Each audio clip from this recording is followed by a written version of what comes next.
উত্তরায় প্রশিক্ষণ বিমান বিধ্বস্তে প্রাণ গেল শিক্ষার্থী পাইলট সহ 22 জনের। আহত 171। আজ রাষ্ট্রীয় শোক, স্থগিত এইচএসসি পরীক্ষা।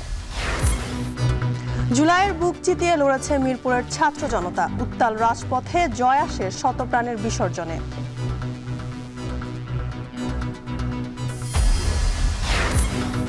ব্যাংক খাতে বেড়ে চলেছে ঋণ অবলোপন। মার্চ শেষে ছাড়িয়েছে 81,000 কোটি টাকা। কঠোর হচ্ছে কেন্দ্রীয় ব্যাংক।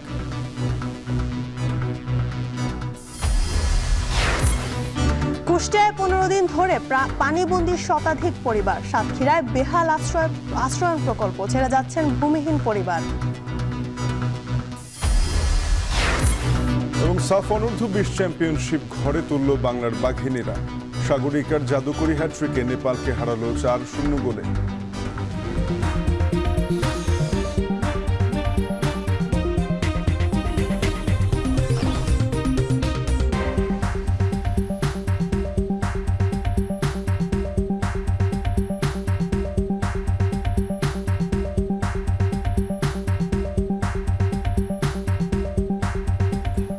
শুনছিলেন শিরোনাম। স্বাগত। এখন সকালে আপনাদের সাথে আছি আমরা দুজন, আমি তানজিম শাফিন, আমি জানসিন জ্যোতিকা। উত্তরার মাইলস্টোন স্কুল অ্যান্ড কলেজের একটি ভবনে সোমবার বিমান বাহিনীর প্রশিক্ষণ বিমান বিধ্বস্ত হয়ে এখন পর্যন্ত শিক্ষার্থী পাইলট সহ 22 জন নিহত হয়েছেন। দগ্ধ ও আহত শিশু সহ 150-রও বেশি মানুষ। আইএসপিআর জানিয়েছে বিধ্বস্ত বিমানটিতে যান্ত্রিক ত্রুটি দেখা দেয়। ফ্লাইট লেফটেন্যান্ট তৌকির বিমানটিকে জনবিরল এলাকায় নেয়ার চেষ্টা করেন। এদিকে নজিরবিহীন এই মর্মান্তিক বিমান দুর্ঘটনায় দেশ জুড়ে নেমে এসেছে শোকের ছায়া। মঙ্গলবার পালন করা হচ্ছে রাষ্ট্রীয় শোক। শাহাদাত অভ্রের প্রতিবেদনে দেখুন বিস্তারিত।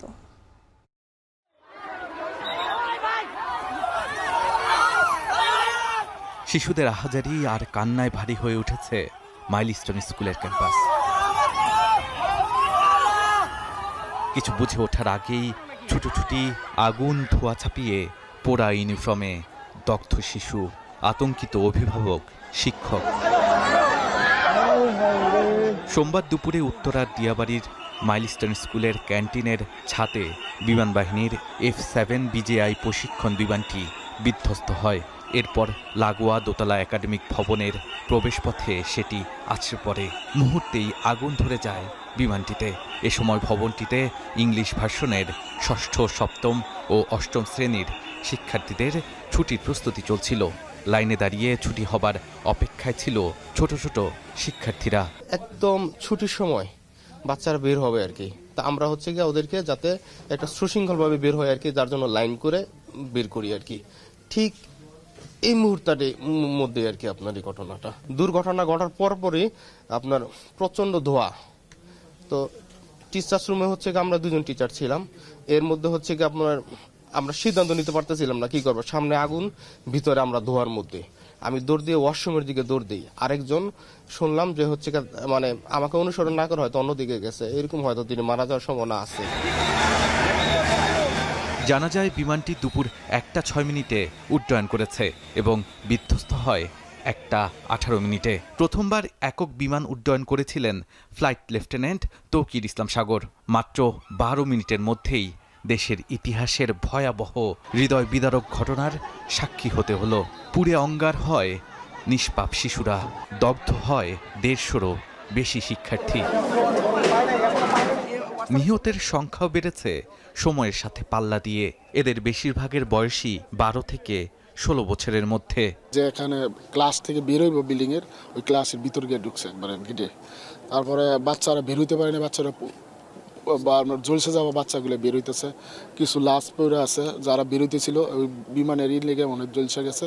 2 জন স্টুডেন্ট বের করছি আমি। 2 জন স্টুডেন্ট বের করার পরে তারপর আমি আরেকটু ভিতরে ঢুকে দিই কারো পাই কিনা। তবে ভিতরে ঢোকার পরে আমি যে এত পরিমাণ আগুন, আমি তারপরে ভয় পেয়ে গেছি আমি যে আর ভিতরে যাওয়া যাবে না।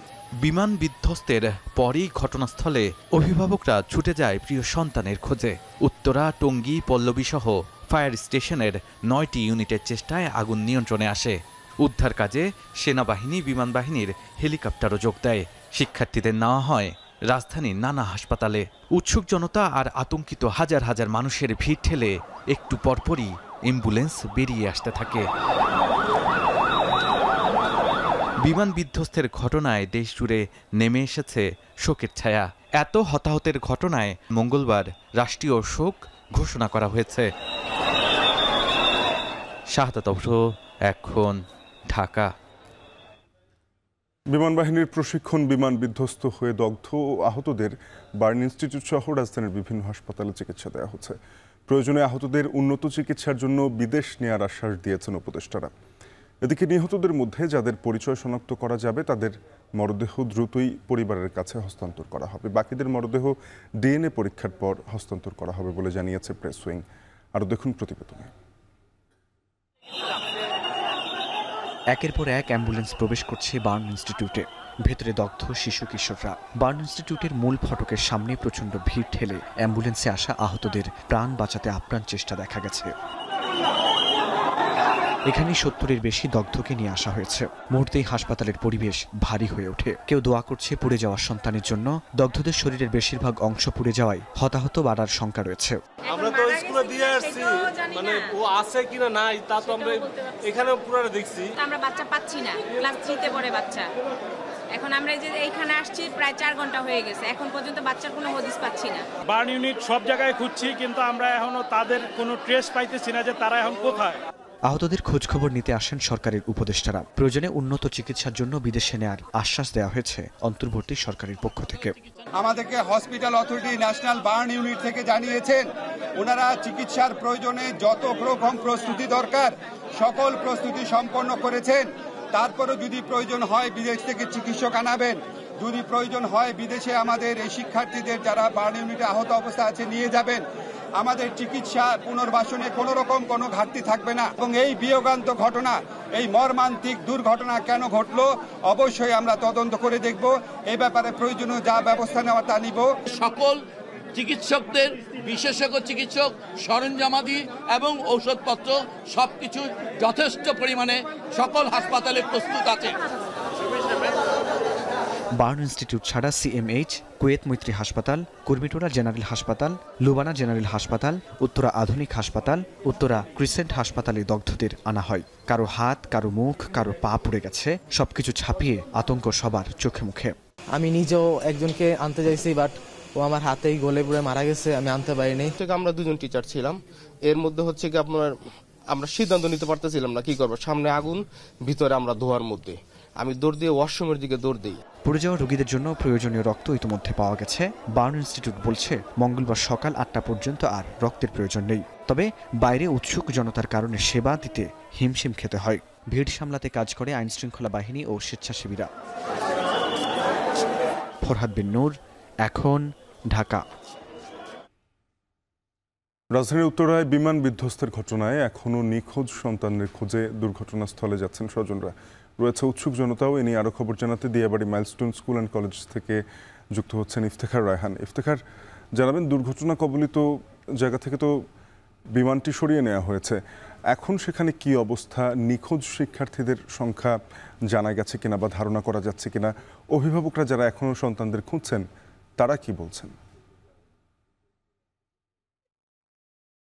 শাফিন, আসলে সকাল থেকে আমরা এই মাইলস্টোন কলেজের যে ভবনটিতে আসলে বিমানটি গতকালকে বিধ্বস্ত হয়েছিল সেই ভবনের আশপাশের এলাকা ঘুরে দেখেছি। এই জায়গাটিতে এখন আসলে উদ্ধার কাজ নেই, কারণ গতকাল থেকেই উদ্ধার কাজের যে সমাপ্তি ঘোষণা করা হয়েছে। তবে এই সকাল থেকে আমরা দেখছিলাম যে যারা শিক্ষার্থী এখন পর্যন্ত যাদেরকে পাওয়া যাচ্ছে না কিংবা যাদের নিখোঁজ রয়েছে সেই শিক্ষার্থীদের যারা অভিভাবক রয়েছেন, স্বজন রয়েছেন, তারা কিন্তু এই মাইলস্টোন ক্যাম্পাসের ভিড় করছেন। এবং আমরা সকাল থেকে দেখছিলাম যে তাদের যে উৎসুক, পাশাপাশি যে উৎসুক মানুষের যে ভিড় সেটিও কিন্তু রয়েছে। এবং এই পর্যন্ত এখন গতকাল রাত পর্যন্ত আমরা আইএসপি এর সূত্রে যেটি জানতে পেরেছি যে 20 জনের মৃত্যু সংবাদ পেয়েছিলাম। পরবর্তীতে জানতে পেরেছি যে গতকাল রাতে আরো 5 জনের মৃত্যু হয়েছে। সবকিছু মিলিয়ে এখন পর্যন্ত প্রায় 25 জনের মৃত্যুর সংবাদ পাওয়া গেছে এবং 170 জনের মতো, 70 থেকে 171 জনের মতো আহত রয়েছে। এবং এই যে ভবনটি বিধ্বস্ত হয়েছে, এই বিধ্বস্ত ভবনে কিছুক্ষণ আগে একজন অভিভাবককে আমরা দেখছি, তিনি তার মেয়েকে খুঁজতে এখানে এসেছেন এবং তার মেয়ে, তিনি এখানে কান্নাজড়িত কণ্ঠে এখানে এসে তিনি কান্নাকাটি করছিলেন। এক প্রকারে আইন শৃঙ্খলা বাহিনীর পক্ষ থেকে তাকে ক্রাইম সিন যেহেতু এখানে পুরো জায়গাটি ঘেরাও করে রাখা হয়েছে, সে কারণে ভেতরে প্রবেশ করতে দেওয়া হচ্ছিল না। তবে এক প্রকারে তিনি তার মেয়ে সন্ধানে আসলে তিনি ভিতরে প্রবেশ করেন এবং পুরো যে বিধ্বস্ত যে ভবনটি রয়েছে সেটি ঘুরে দেখেন এবং তার মেয়েকে না পেয়ে তিনি কিন্তু কান্নাকাটি করছিলেন। এবং পাশাপাশি এই মাইলস্টোন কলেজের যারা শিক্ষার্থী রয়েছেন তারাও কিন্তু এখানে উপস্থিত রয়েছেন।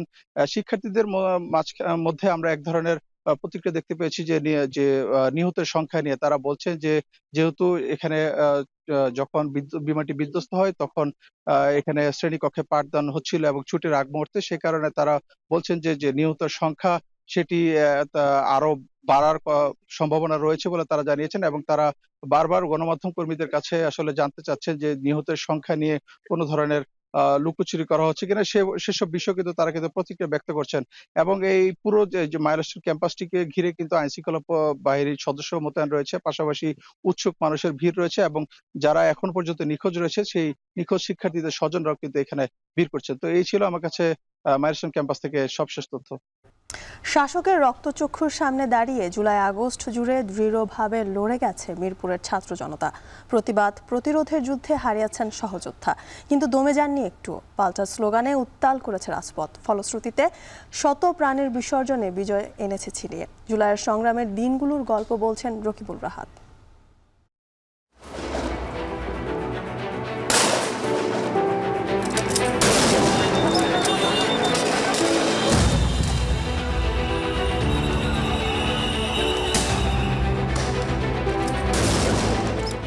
19শে জুলাই 2024,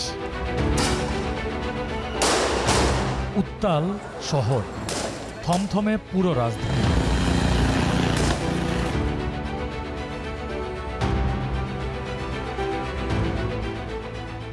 কাফরুলের হাউজিং স্টাফ কোয়ার্টারে নিচ কক্ষে গল্পে খেলায় মেতেছিল 11 বছরের সাফকাত সামির।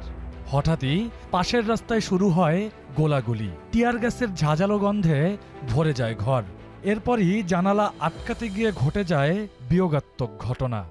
হঠাৎ করে একটা আওয়াজ, অনেক বিকট একটা আওয়াজ। আমি তো নগদে ঝুঁকে গেছি। ঝুঁকার সাথে সাথে আমার বোনের দিকে দাঁড়ানো, সে চিল্লে উঠছে সামির বলে। অ্যান্ড আমি তারপরে পুরো রুম দেখলাম সিমেন্টের বালু, মানে দেওয়ালে গুলি লেগা সিমেন্টের বালু ছড়াই গেছে। আমি দেখতেছি পুরো রুম অন্ধকার হয়ে গেছে, প্রায় সাদা সাদা। আর সামির দেখলাম পড়ে যেতেছে এই টেবিলের উপর থেকে পড়ে নিচে, এই যে এই মেঝেতে, এই জায়গাটায় সে পড়ে পুরা মেঝেটা রক্তে ভরে গেছে।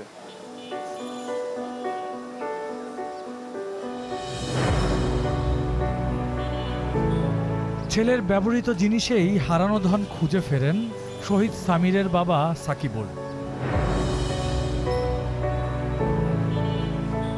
পুরো ঘর জুড়ে ছেলের আঁকা বাংলাদেশের পতাকা, প্রথম শেখা অক্ষরের স্মৃতিচিহ্ন। একটা বাবার সামনে তার সন্তানের চোখ দিয়ে মগজের অংশ বের হয়ে যাওয়াটা, I think it is the brutal thing in my entire life I have seen. আমি আমার লাইফে এগুলো হয়তো বা কোনো পিকচার, মুভিজ এগুলোর মধ্যে দেখছি, হয়তো আর ব্রুটাল কোনো মুভি শ্যুট করছে কেউ, বাট থিংস লাইক দিস একটা মানুষের জীবনে পার্সোনালি হতে পারে, এইটা আমার আইডিয়া ছিল না। জুলাই আন্দোলনে ঘরেও মানুষ নিরাপদ ছিল না, যার প্রমাণ সামিরকে হত্যা করা এই বুলেটের চিহ্ন। যেখানে ঘরে মানুষ এতটা নিরাপত্তাহীনতায় ভুগেছে, সেখানে জুলাই আন্দোলনের রাজপথে যারা আন্দোলন করেছে তাদের গল্পটা কেমন ছিল তা জানবো মিরপুরের অলিগলি ঘুরে।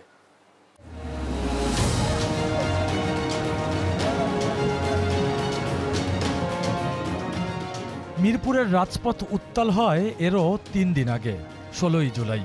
সেদিন মিরপুর 10 গোলচত্বরের সড়ক অবরোধ করলে এভাবেই শিক্ষার্থী সাইফকে ঘিরে ধরে আওয়ামী লীগের কর্মী সমর্থকরা। শুরুর দিকে পুলিশের ঢাল হিসেবে আন্দোলন দমাতে মাঠে নামে যুবলীগের নিখিল, স্বেচ্ছাসেবক লীগের সাচ্চু ও আওয়ামী লীগের সাবেক সংসদ সদস্যদের নেতাকর্মীরা। ছোট বাচ্চা, খুব গেলে ক্লাস 9-10 হবে, সে আমাকে এসে বলতেছে, ভাইয়া এখানে আশপাশে কোনো ইয়া আছে, ফার্মেসি আছে, আমার মনে হয় গুলি লাগছে। আমি বলছি যে জামাটা খুলো। যখন জামাটা খুলতে বলি তখন দেখি যে ওর মাংস এখান থেকে নাই হয়ে গেছে।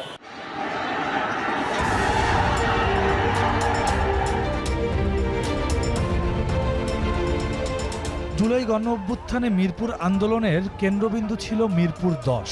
গোলচত্বর এবং আশেপাশের অলিগলি ঘিরে স্লোগান, প্রতিবাদ, প্রতিরোধ এবং সংগ্রামের দিনলিপি রচিত হয়েছে। মিরপুরের অন্যতম সমন্বয়ক ছিলেন Bangladesh university of business and টেকনোলজির শিক্ষার্থী প্রিয়ত। পাবলিক ভার্সিটিগুলি বন্ধ হয়ে গেছিল, তখনই 16 তারিখ আমাদের বিউবিটি এবং কমার্স কলেজের যৌথ উদ্যোগে প্রথম যে আন্দোলনটা আসে মিরপুর 10-এ। কৌশলগত জায়গা থেকে দেখা গেছে যে আমরা 6টা-7টা গ্রুপ ভাগ করে এখানে আন্দোলন করেছি। বিভিন্ন বিল্ডিংয়ের ছাদ থেকে গুলি করা হয়, পুলিশ লাইভ ফায়ার করতে শুরু করে, বিজিবি ছিল এখানে, বিজিবি ফায়ার করেছে।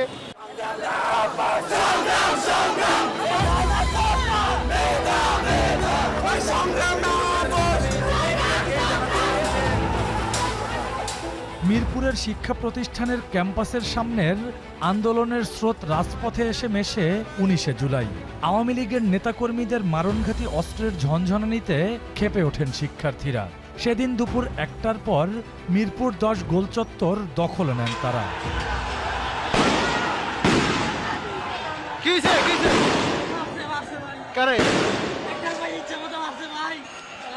ছাত্র জনতার জোয়ারে সড়কে টিকতে না পেরে বিভিন্ন ভবনের ছাদ থেকে গুলি চালায় র্যাব, পুলিশের সদস্যরা। আর তাদের সাথে যোগ দেন স্থানীয় আওয়ামী লীগ ক্যাডাররা। রক্তে রঞ্জিত হয় কালো পিচ, প্রাণ হারান অসংখ্য ছাত্র জনতা। ছাত্রলীগের আর আমরা ধরছে, দৌড়ান বাইরান শুরু করছে, একদম মারতে মারতে অবস্থা রক্তাক্ত করে ফেলছে, আমার পিঠে কোপ দিছে। যুবলীগের নিখিল থেকে শুরু করে তাদের লাঠিয়াল বাহিনী সম্পূর্ণটা ঘেরাও দিয়ে রেখেছে। ফায়ারিংয়ে আমার প্রথমে আমার এই যে পেটে 3টা বুলেট লাগে, তারপরে হলো গিয়ে হাতে, পায়ে।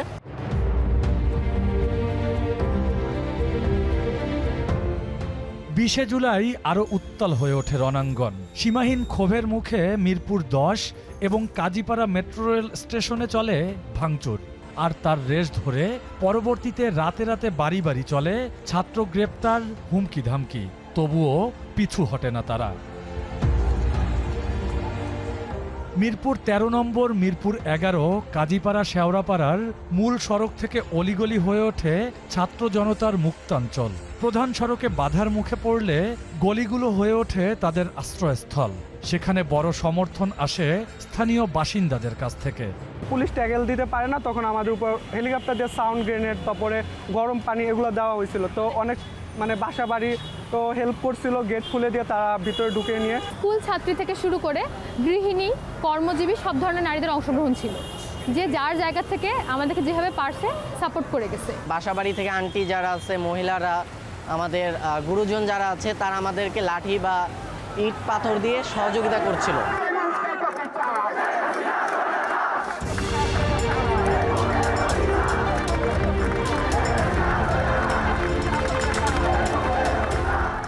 জুলাইয়ের শেষের দিকে কিছুটা স্থিমিত আগুনের ফুলকি আবারও দাবানলের মতো ছড়িয়ে পড়ে আগস্টের শুরুতে।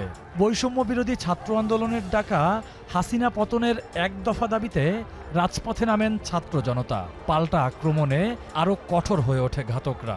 আমরা এক দফার পক্ষে 4 তারিখ নামবো। আওয়ামী লীগ, যুবলীগ, পুলিশ বাহিনী এরা 3 তারিখ রাত থেকেই মিরপুর 10 নম্বর দখলে নিয়ে রেখেছে। 4ই আগস্ট এমন এক প্রতিরোধে পুলিশের গুলিতে আহত হন কলেজ পড়ুয়া শামস। সেদিনকার নারকীয় ঘটনার সাক্ষী পা জোড়া এখনো বহন করছে সেই চিহ্ন। আমরা ইট মারতে যখন থাকি তখন তারা একটু একটু করে ব্যাক করা শুরু করে, তখন এখান থেকে আবার গোলাগুলি করা শুরু হয়। তো আমি I was the last person standing.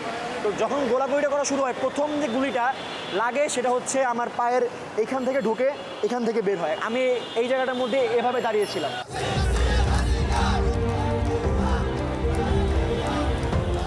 পরশু নয়, কালকেই লং মার্চ টু ঢাকা ঘোষণায় 5ই আগস্ট লাখো মানুষের পদচারণায় মুখরিত হয়ে ওঠে মিরপুর 10 গোলচত্বর।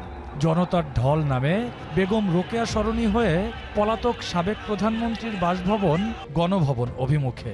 সেই মিছিলেও গুলি চলে। হাজারো শবের সাথে যুক্ত হয় আরও কিছু প্রাণহীন দেহ। তবে ততক্ষণে বিজয় পেয়েছে জনতা।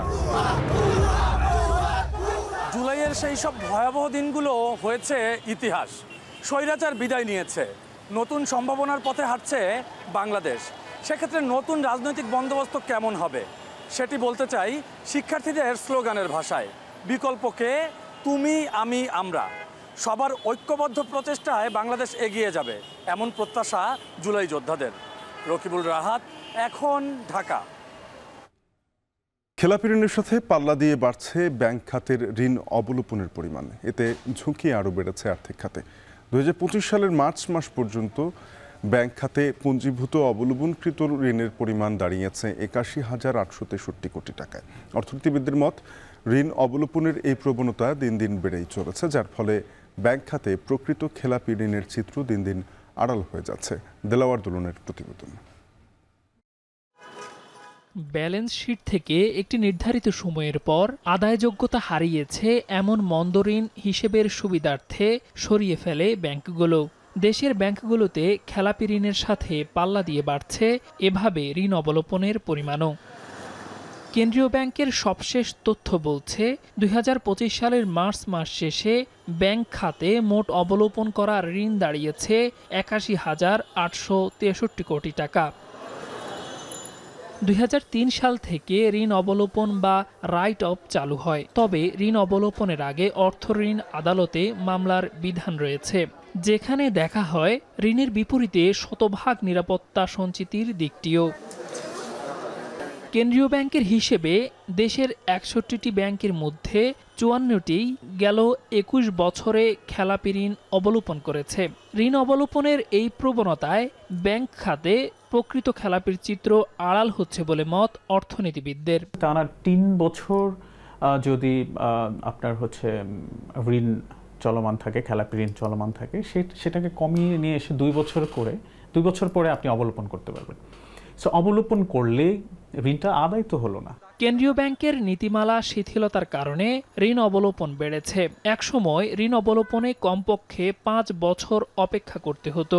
2019 সালে এই সময়সীমা কমিয়ে 3 বছর করা হয়।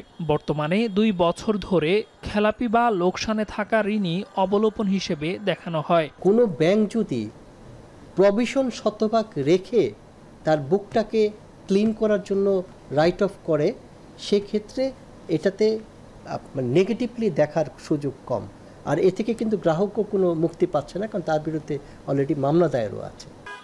গত বছরের ডিসেম্বর শেষে দেশের শীর্ষ 10টি ব্যাংক সবচেয়ে বেশি পরিমাণ ঋণ অবলোপন করেছে।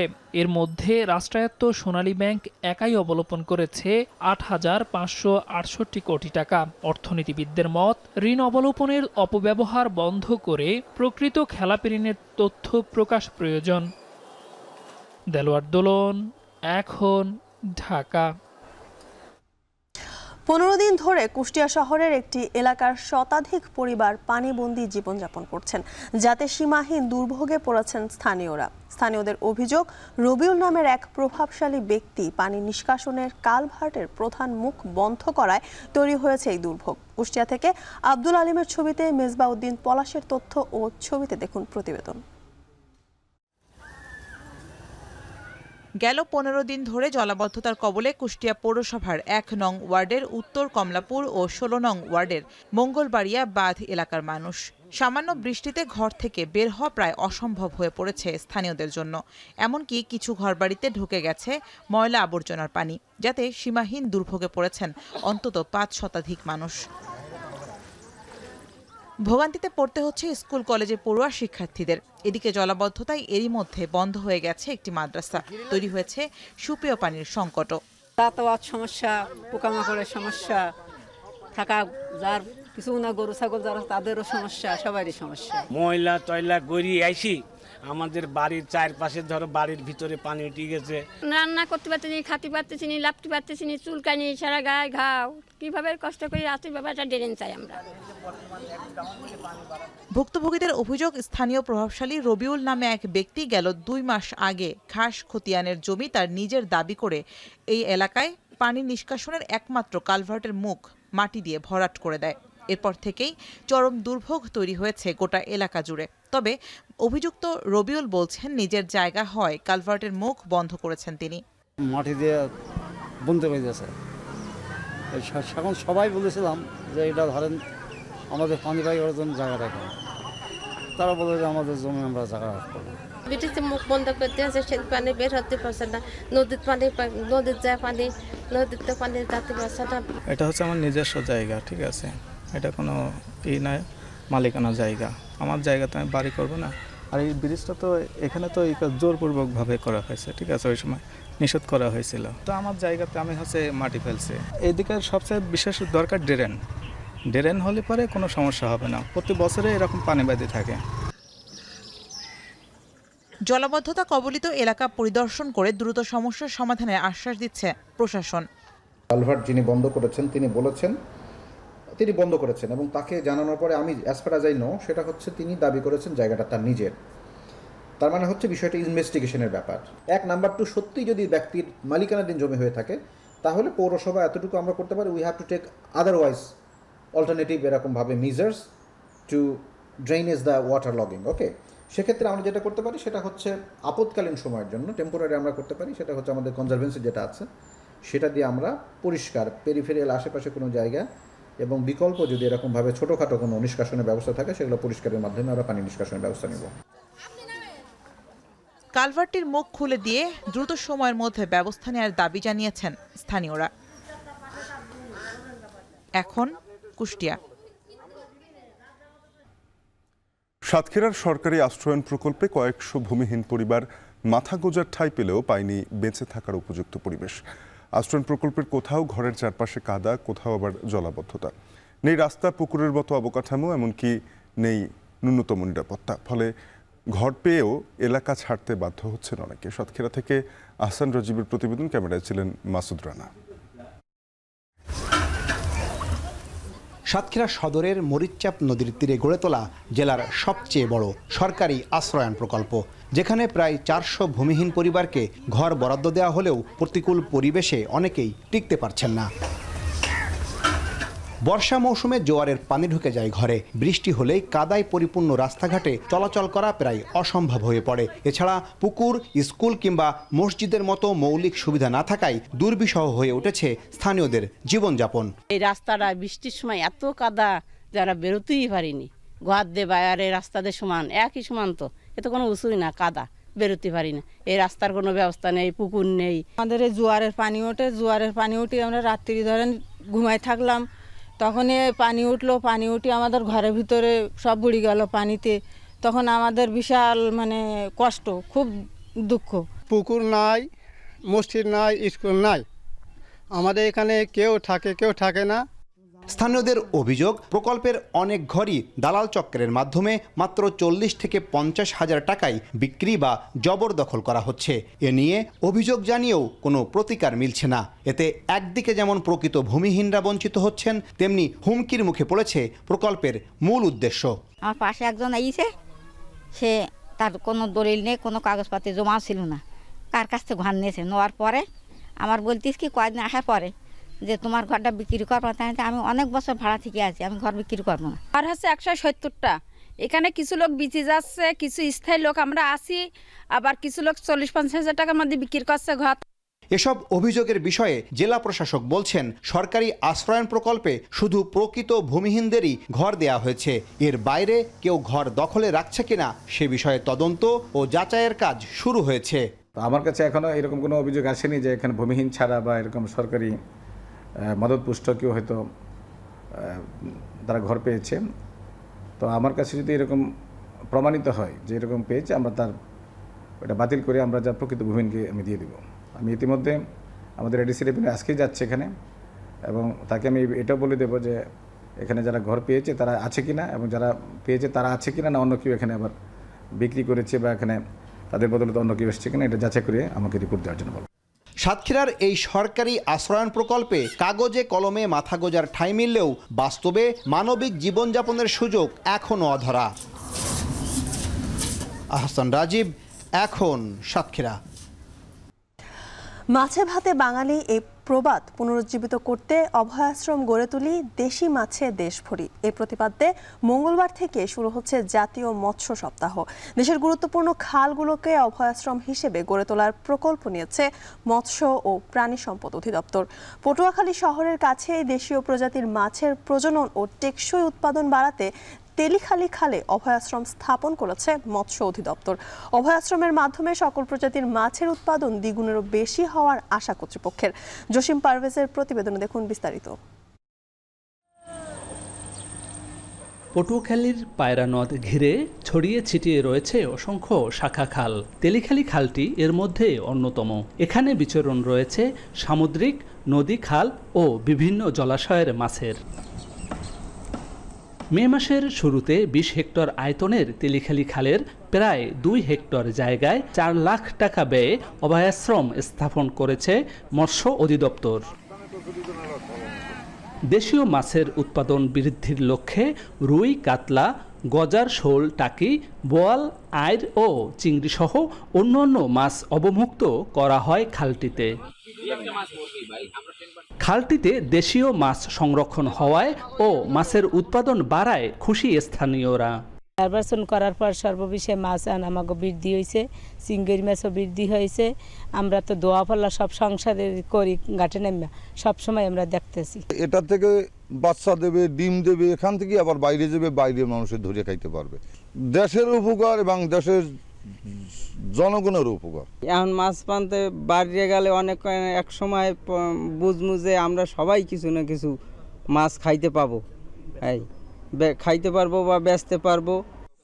আর বছর ঘুরতেই প্রতি হেক্টরে 2.4 থেকে 4 টন মাছ উৎপাদনের প্রত্যাশা কর্তৃপক্ষের। নতুন যে মৎস্য অভয়াশ্রমটা স্থাপিত হয়েছে, এখানে তারা যাতে মাছ ধরতে পারবে না সেটা নিশ্চিত করা হয়েছে। এছাড়াও তাদের মাঝে আমরা গ্রুপ গঠন করেছি এবং তাদেরকে বিভিন্ন প্রশিক্ষণের মাধ্যমে তাদেরকে আরও সহযোগিতা করা হচ্ছে যাতে তারা সামনের দিকে এগিয়ে যেতে পারে। অভয়াশ্রমের উদ্দেশ্য হলো আমাদের দেশীয় যে সমস্ত মাছ হারিয়ে যাচ্ছে বা হুমকির মুখে, এই সমস্ত মাছ যাতে আবার প্রাকৃতিক জলাশয়ে ফিরে আসে এবং আমাদের মাছে পাতে যে বাঙালি এই কথা ফিরে আসে, এটার জন্য এই অভয়াশ্রম স্থাপন করা হয়ে থাকে। এই প্রকল্পের আওতায় বাংলাদেশের বিভিন্ন উপজেলায় অভয়াশ্রম বাস্তবায়ন করা হচ্ছে। আমাদের এই অভয়াশ্রম স্থাপনের কাজ ভবিষ্যতে চলমান থাকবে। দেশের অর্থনীতি সুরক্ষিত করার জন্য কৃষি এবং মৎস্য খাতকে সরকার গুরুত্ব দিয়ে থাকেন। তারই ধারাবাহিকতায় পটুয়াখালীতে মাছের যে অভয়াশ্রম গড়ে তুলেছেন মৎস্য অধিদপ্তর, তার থেকেই এখানকার বাসিন্দারা মনে করছেন দেশের যে মাছে ভাতে বাঙালি সেই স্লোগান পুনরুজ্জীবিত হবে, অর্থনৈতিকভাবে সক্ষমতা অর্জন করবে প্রান্তিক মানুষ।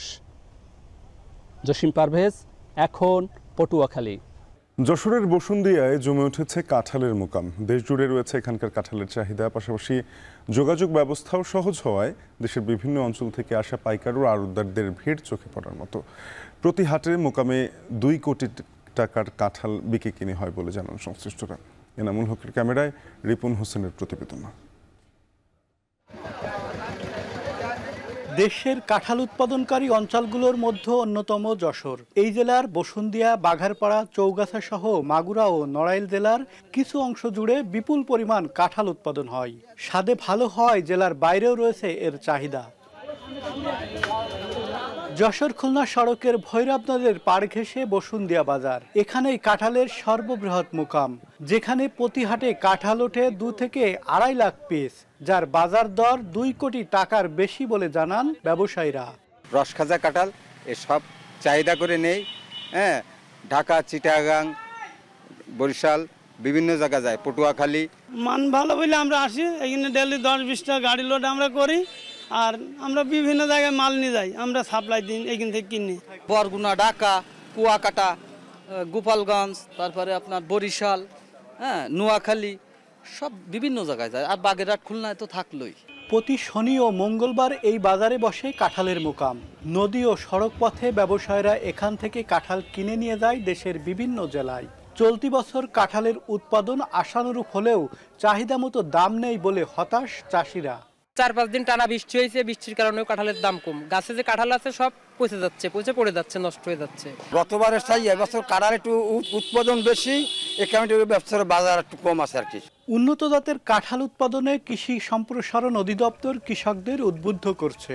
আমাদের একটি নতুন জাত কিন্তু কাঁঠালের বের হয়েছে, যেটা আটাবিহীন যে কাঁঠাল, এই জাতটি আমরা সম্প্রসারণ করার জন্য চেষ্টা করতেছি এবং এই জাতটির বৈশিষ্ট্য দিয়ে আটা থাকবে না এবং সারা বছর কিন্তু কাঁঠাল পাওয়া যায়। যশোর জেলায় 15 লাখ গাছ থেকে 16,000 টন কাঁঠাল উৎপাদন হয়েছে, যার বাজার মূল্য 60 কোটি টাকারও বেশি। রিপন হোসেন, এখন যশোর। ম্যাডলিনের পর এবার ত্রাণ নিয়ে গাজার পথে ফ্লোটিলার নতুন জাহাজ হান্দালা রোববার দক্ষিণ ইতালি থেকে যাত্রা শুরু করে জাহাজটি। গাজায় মানবিক সহায়তা পৌঁছে দিতে এই উদ্যোগ নিয়েছে আন্তর্জাতিক অলাভজনক সংস্থা ফ্রিডম ফ্লোটিলা কোয়ালিশন। এবারের যাত্রায় স্বেচ্ছাসেবীদের সঙ্গী হয়েছেন আইনজীবী, ডাক্তার ও সাংবাদিক। বিস্তারিত জানাচ্ছেন তানভীর জনি। একদিকে ইসরায়েলি বাহিনীর ক্রমাগত বোমা হামলা, অন্যদিকে খাদ্য ও ওষুধের সংকটে ভুগছে গাজাবাসী। চরম অনাহারে মৃত্যুর মুখে লাখ লাখ ফিলিস্তিনি। তীব্র অপুষ্টিতে ভুগছে গাজার 17,000-এর বেশি শিশু। এমন অবস্থায় গাজায় কোনো ধরনের ত্রাণ সহায়তা প্রবেশ করতে দিচ্ছে না ইসরায়েলি বাহিনী। এছাড়া ইসরায়েলিদের চালু করা বিতর্কিত ত্রাণ কেন্দ্র থেকে সহায়তা নিতে গিয়ে প্রাণ দিতে হচ্ছে ক্ষুধার্ত ফিলিস্তিনিদের। এসব ত্রাণ বিতরণ কেন্দ্রগুলোকে মৃত্যুকূপ হিসেবে বর্ণনা করেছে মানবাধিকার সংস্থাগুলো। এক মুঠো খাবারের জন্য উত্তর গাজায় ভিড় করছে হাজার হাজার ফিলিস্তিনি।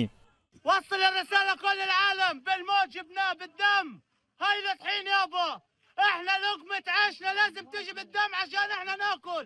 من بعد شهر ما دقناش الخبز ولا شفنا الخبز للرغيف. الحمد لله اليوم نحصل على كيس طحين. احنا بدنا ناكل احنا جوعنا. ইসরায়েলিদের দীর্ঘদিনের অবরোধ ভাঙতে এবং গাজায় মানবিক সহায়তা পৌঁছানোর লক্ষ্যে ব্যতিক্রমী উদ্যোগ নিয়েছে আন্তর্জাতিক সহায়তা সংস্থা ফ্রিডম ফ্লোটিলা কোয়ালিশন। ত্রাণ নিয়ে দক্ষিণ ইতালি থেকে গাজার উদ্দেশ্যে যাত্রা শুরু করেছে তাদের হান্দালা নামের একটি জাহাজ। ইতালির গ্যালিপোলি বন্দর থেকে রওনা হওয়া জাহাজে স্বেচ্ছাসেবীদের সঙ্গে আছেন আইনজীবী, ডাক্তার, সাংবাদিক সহ বেশ কয়েকজন। This is also carrying food, water, medicine. But the idea of this is not going to feed everyone. It's not going to give everyone medicine. What it is going to do is it's going to bring the attention of the world. If it was not the Madeleine, then the Handala. If it's not the Handala, the next mission that will be bigger will break the siege of Gaza. এর আগে গেল 6 June যুক্তরাজ্যের পতাকাবাহী নৌযান Madleen ইতালির Sicily দ্বীপ থেকে গাজার উদ্দেশ্যে যাত্রা করেছিল। তবে যাত্রার 3 দিনের মাথায় আন্তর্জাতিক জলসীমা থেকে জাহাজটি জব্দ করে ইসরায়েলি বাহিনী। এ সময় আটক করা হয় কিশোরী পরিবেশবিদ গ্রেটা থুনবার্গ সহ 12 আরোহীকে। তানভীর জনি, এখন বিশ্ব। ট্রাম্প প্রশাসনের বৈদেশিক সহায়তা বন্ধের সিদ্ধান্তে বিশ্বজুড়ে বিপাকে পড়েছে পানি ও স্যানিটেশন প্রকল্প। কেনিয়া, কঙ্গো সহ অন্তত 16টি দেশে কয়েক ডজন প্রকল্প অর্ধসমাপ্ত অবস্থায় পড়ে আছে। এসব প্রকল্প এখন গলার কাঁটা হয়ে দাঁড়িয়েছে স্থানীয় বাসিন্দাদের জন্য। বিস্তারিত জানাচ্ছেন তানভীর জনি।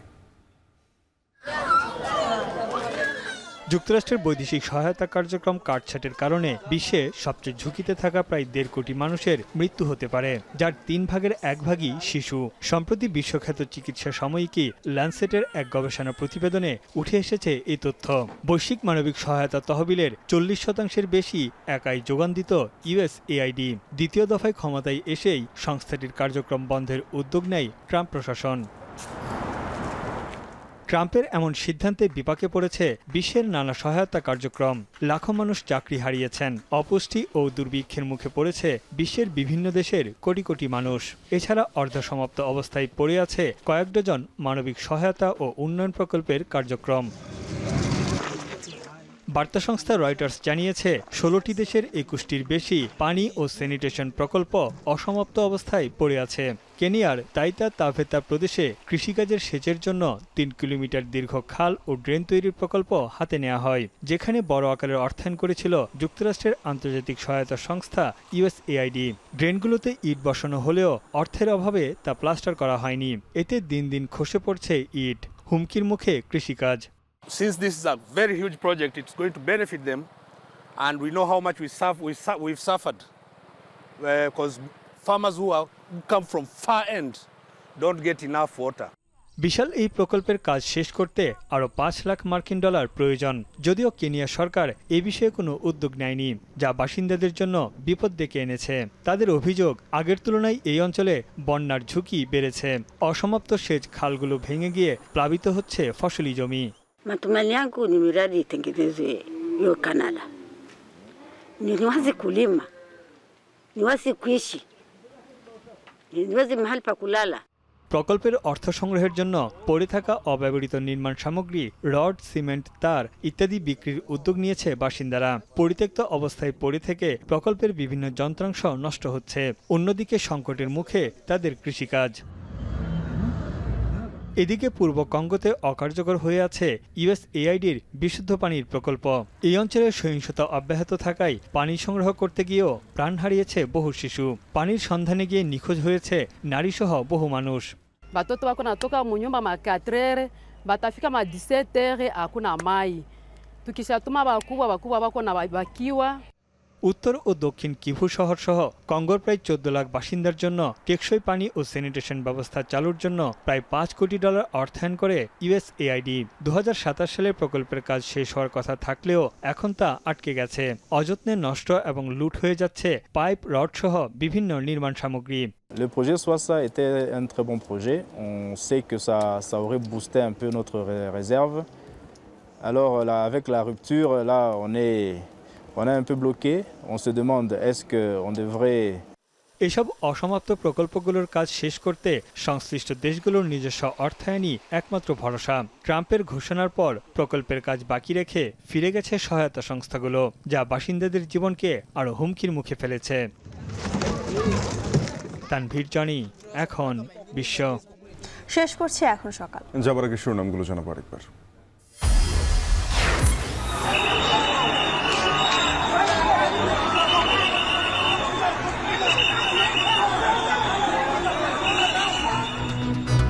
উত্তরায় প্রশিক্ষণ বিমান বিধ্বস্তে প্রাণ গেল শিক্ষার্থী পাইলট সহ 22 জনের, আহত 171। আজ রাষ্ট্রীয় শোক, স্থগিত এইচএসসি পরীক্ষা। জুলাইয়ে বুক চিতিয়ে লড়েছে মিরপুরের ছাত্র জনতা। উত্তাল রাজপথে জয় আসে শত প্রাণের বিসর্জনে।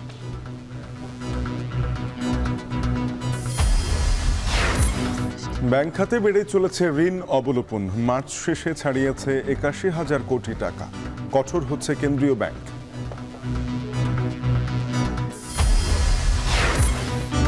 কুষ্টিয়ায় 15 দিন ধরে পানিবন্দী শতাধিক পরিবার। সাতক্ষীরায় বেহাল আশ্রয়ণ প্রকল্প, ছেড়ে যাচ্ছে ভূমিহীন পরিবার।